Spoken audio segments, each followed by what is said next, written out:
Today we'll be talking about some of the myths behind curriculum.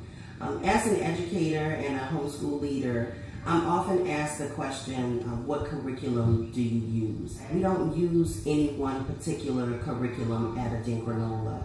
And for most people, what they don't understand is that most schools won't utilize any one curriculum either. Different grade levels will have different textbooks. And the reason that we don't want to have any one particular curriculum, especially at Adinkra, is that if we choose a name brand curriculum before we meet your child, then we're really not preparing to educate your child individually. It takes time to determine what a person's learning styles are. It takes time to determine where their strengths and weaknesses lie. And it takes time to determine what their interests are. So the pre-selection of a curriculum really defeats the purpose of providing a tailored and customized education for anyone, really.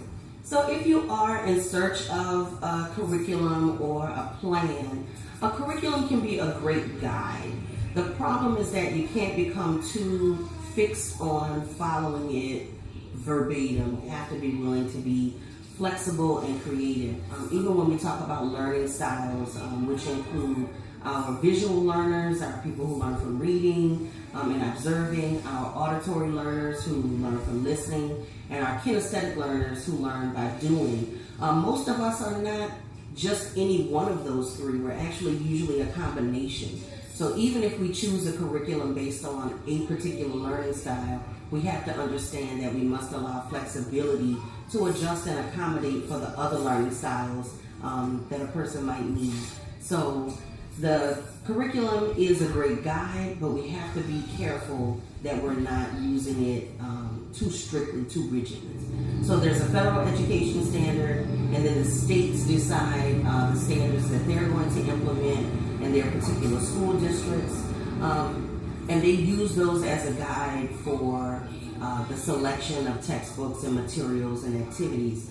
But the question is, who decides what the standards are? Are the people who are deciding the standards people who actually interact with the learners that they're creating these standards for?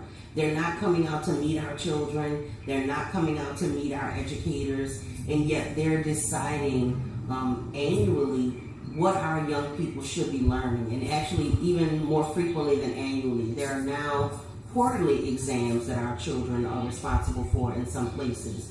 And so if we're going to hold them accountable to a standard, then I think we need to look a little bit more into who's determining what that standard is. And then even going beyond that and saying, well, if there is a standard, who decided that this standard was the best practice? I mean, if we go to a doctor, we know that we can go to a traditional doctor, we can go to a holistic doctor, we can go to someone who will take multiple approaches to solving the same issue.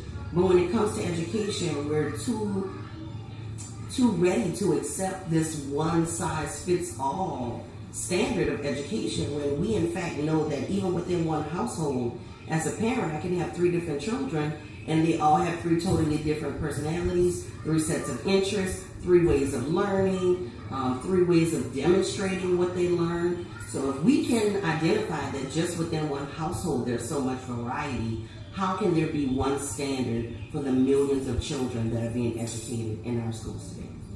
So when resolving this question of curriculum, the question that we really need to ask ourselves is, what is the purpose of a curriculum in the first place? It's to act as a guide in the education of our children. It's to act as the roadmap for their learning experiences. So what are they learning for is the question that we need to ask when we're deciding what those standards or what that guide is going to look like. In Stephen Covey's 7 Habits of Highly Effective People, they talk about beginning with the end in mind. And so if we're going to determine the path of education and the standards of education, the first question that we need to look at is, what are we actually leading our children towards? What is the purpose of this curriculum? Where is it taking them to? And then we can decide from there how we want to get to that place in the most effective way possible. So when we're talking about curriculums, just remember it's a guide, it's not rigid, and we should be beginning with the end in mind. Thank you.